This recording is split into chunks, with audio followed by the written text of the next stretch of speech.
یا اگر آپ نے یہ کام کیا تو اس کا یہ برا نتیجہ ہوگا۔ انسان کو کسی کام کے کرنے میں ذاتی تسکین ملتی ہے۔ بیرونی فوائد جیسے پیسے، انعام، تنخواہ، خواہ وہ دنیائی معاملات ہو یا سٹڈیز ہو، ہم میں سے زیادہ تر لوگ ریوارڈ کے لیے کام کرتے ہیں۔ آپ کو پہچان ملے گی، آپ کو مقبولیت ملے گی، یا آپ کو کوئی اپریشیٹ کرے گا یا آپ کی داد و تحسین کرے گا۔ نہ جائیں فلاں شخص مجھ سے زیادہ نمبر نہ لے۔ بسم اللہ الرحمن الرحیم۔ کیا آپ کا بچہ ذاتی دلچسپی لے کر کسی کام کی طرف راغب ہوتا ہے، یا آپ کو اسے کسی کام کی طرف راغب کرنے کے لیے بتانا پڑتا ہے کہ اگر تو یہ کام کرے گا تو میں تجھے یہ انعام دوں گا، یا اگر آپ نے یہ کام کیا تو اس کا یہ برا نتیجہ ہوگا؟ جو پہلی قسم ہے اسے انٹرنسک موٹیویشن کہتے ہیں۔ ایکسٹرنسک موٹیویشن ایک ایسی ترغیب یا ایک ایسی تحریک ہے جس میں انسان کسی بیرونی عمل یا سرگرمی کے نتیجے میں کسی کام کی طرف راغب ہوتا ہے۔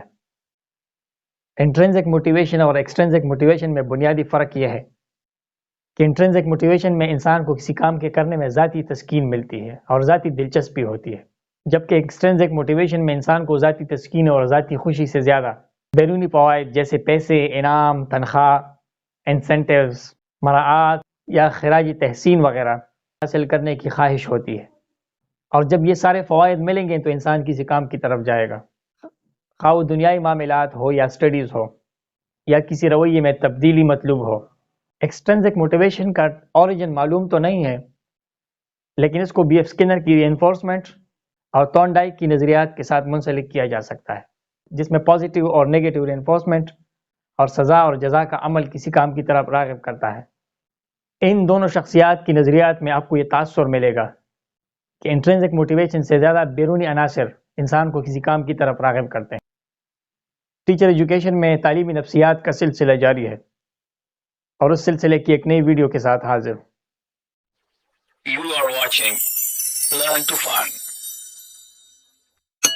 اگر آپ نے ابھی تک میرا چینل سبسکرائب نہیں کیا تو نیچے سبسکرائب کا بٹن دبائیں اور بیل آئیکن کو ضرور آن کریں۔ اب آئیے آپ کو ایکسٹرنسک موٹیویشن کے عناصر بتاتا ہوں کہ کون کون سی ایسی چیزیں ہیں جو ایکسٹرنسک موٹیویشن یا بیرونی محرک کو شکل دیتی ہیں۔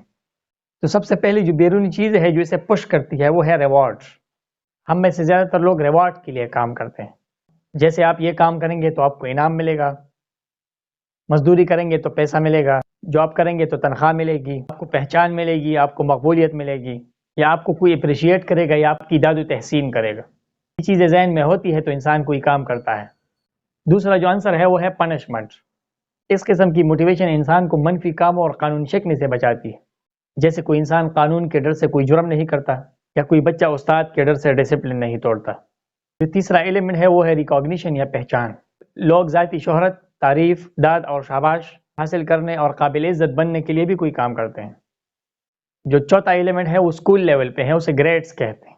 بچے ایک کلاس سے دوسرے کلاس میں پروموٹ ہونے کے لیے سخت محنت کرتے ہیں، اور امتحان میں نمایاں پوزیشن حاصل کرنے کے لیے اور اپنے گریڈز بڑھانے کے لیے سخت کام کرتے ہیں۔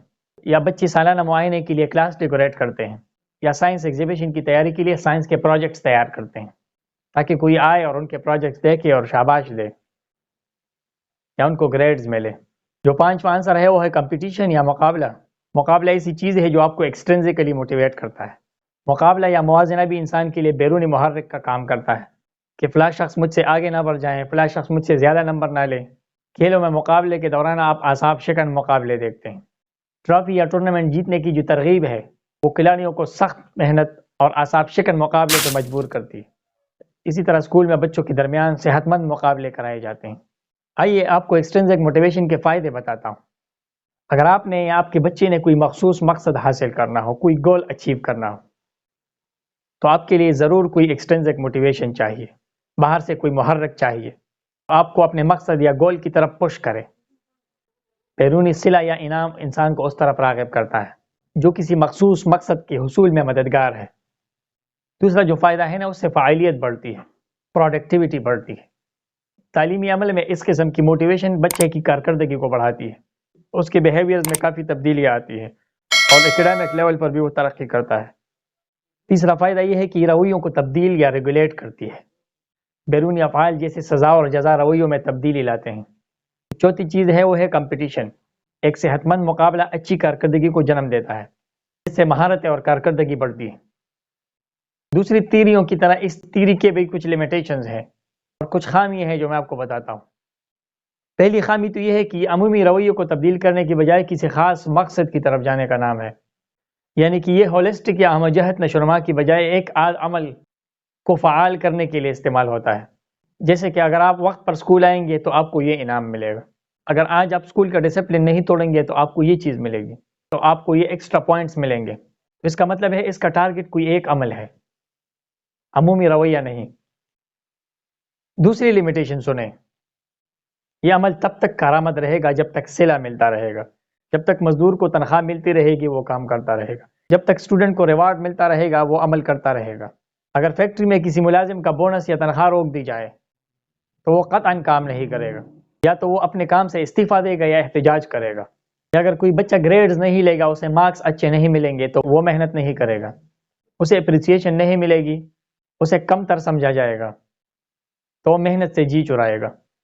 اس کا یہ مطلب ہے کہ یہ ریوارڈ بیس چیز ہے، لانگ ٹرم نہیں۔ تیسرا نقصان یہ ہے اس سے ڈیپینڈنسی بڑھتی ہے، انسان سزا اور جزا پر انحصار کرنے لگتا ہے بجائے اس کے کہ وہ ذاتی خوشی اور تسکین کے لیے کوئی کام کرے یا متاثر ہو کر کام کرے۔ جیسی سزا ملے گی تو ڈسپلن نہیں توڑے گا، انعام ملے گا تو راغب ہوگا، سزا اور جزا پر ڈیپینڈنٹ ہے۔ چوتھا نقصان اس کا یہ ہے کہ ایکسٹرنزیکلی موٹیویٹڈ لوگ بیرونی تحریک کے نتیجے میں کام تو کر جاتے ہیں لیکن اس کام میں ان کو ذاتی دلچسپی اور تسکین نہیں ملتی، لہٰذا ایسے لوگ تخلیقی صلاحیتوں سے محروم ہوتے ہیں اور لوگ ان کی تخلیقی صلاحیتوں سے مستفید نہیں ہو سکتے۔ پانچویں لمیٹیشن اس کی ہے انانٹینڈڈ کنسیکوینسز، یعنی کہ غیر ارادی نتائج۔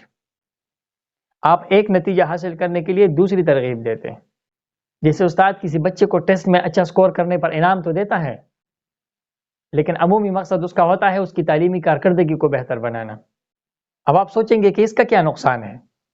اس کا نقصان یہ ہے کہ بچہ سزا اور جزا کے چکر میں صرف یادداشت پہ فوکس کرے گا، ٹیسٹ یاد کرے گا، رٹا لگائے گا، مگر چیز کو سمجھنے کی کوشش قطعاً نہیں کرے گا۔ اسے سزا سے بچنے کے لیے صرف ٹیسٹ پاس کرنا ہے یا اچھے نمبر حاصل کرنے کے لیے ٹیسٹ کو اچھا کرنا ہے۔ تو ناظرین، کیسی لگی آپ کو آج کی ویڈیو؟ امید ہے آپ کو پسند آئی ہوگی۔ کمنٹ سیکشن میں اپنا فیڈ بیک ضرور دیجیے گا۔ ملتے ہیں انشاءاللہ العزیز اگلی ویڈیو میں۔